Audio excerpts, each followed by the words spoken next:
ഈശോയിൽ ഏറ്റവും പ്രിയപ്പെട്ടവരെ, ദൈവവചനം പഠിക്കുന്നതിൻ്റെ 37ാമത്തെ ദിവസമാണ് ഇന്ന്. 37ാമത്തെ ദിവസം. ഇന്ന് നമ്മൾ പഠിക്കുന്ന ഒരു അനുഗ്രഹിക്കപ്പെട്ട നമ്മുടെ ജീവിതത്തെ തന്നെ ഉണർത്തുന്ന ഒരു വചനമാണ്. സുഭാഷിതം 16-ാം അധ്യായം 3-ാമത്തെ വാക്യം. സുഭാഷിതങ്ങൾ 16:3 ശ്രദ്ധിച്ച് കേൾക്കണം.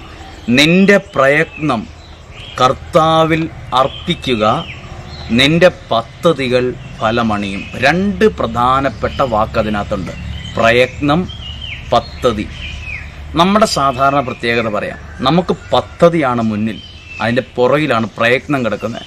എനിക്കൊരു പദ്ധതിയുണ്ട്, എനിക്കൊരു ആഗ്രഹമുണ്ട്, ഞാൻ പിന്നെ കിണഞ്ഞ് പരിശ്രമിക്കുക. ദൈവവചനം പറയാണ്, നിന്റെ പ്രയത്നം കർത്താവിൽ കൊടുക്കുക, നിന്റെ പദ്ധതി അത് ഫലമണിയും. നമ്മളിടുന്നതിൻ്റെ നേരെ തിരിച്ചാണ് ദൈവവചനത്തിൽ കാണുന്നത്. നമ്മളിടും നമ്മുടെ പദ്ധതി കിട്ടും, പിന്നെ നമ്മൾ പ്രയത്നിക്കും. ദൈവവചനം പറയാം, നിന്റെ പ്രയത്നം. നമ്മുടെ പ്രയത്നം എന്ന് പറഞ്ഞാൽ എല്ലാ മേഖലകളിലും നമുക്കൊരു പ്രയത്നമുണ്ട്. എന്ത് കാര്യമാവട്ടെ, ഏറ്റവും പാവപ്പെട്ടവൻ തുടങ്ങി ഏറ്റവും പണക്കാർ വരെ എടുത്താൽ അവരുടെ ജീവിതത്തിൽ പ്രയത്നമുണ്ട്. പക്ഷേ ഈ പ്രയത്നം അത് ദൈവത്തിൽ അർപ്പിച്ച ഒരു പ്രയത്നം ആയിരിക്കണം നിർബന്ധമില്ല.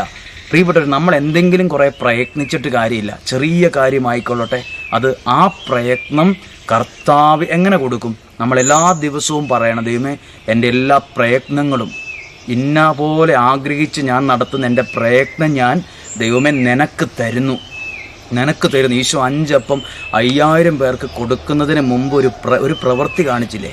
അതെടുത്തു ഉയർത്തി ദൈവകരങ്ങളിൽ അത് പിതാവായ ദൈവത്തിന് സമർപ്പിച്ചു. അതാണ്.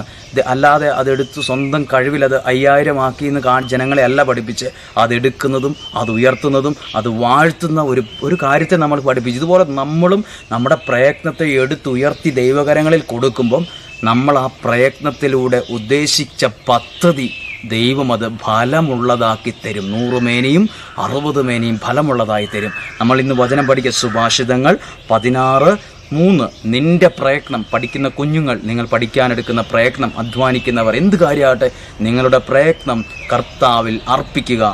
നിന്റെ പദ്ധതി, നിന്റെ മനസ്സിലൊരു പ്ലാനില്ലേ, അത് ഫലമണിയും. അതിനെ ഫലമണിയിക്കുന്നത് നമ്മുടെ പ്രയത്നം കർത്താവിൽ അർപ്പിക്കുമ്പോഴേ ഫലമണിയത്തുള്ളൂ.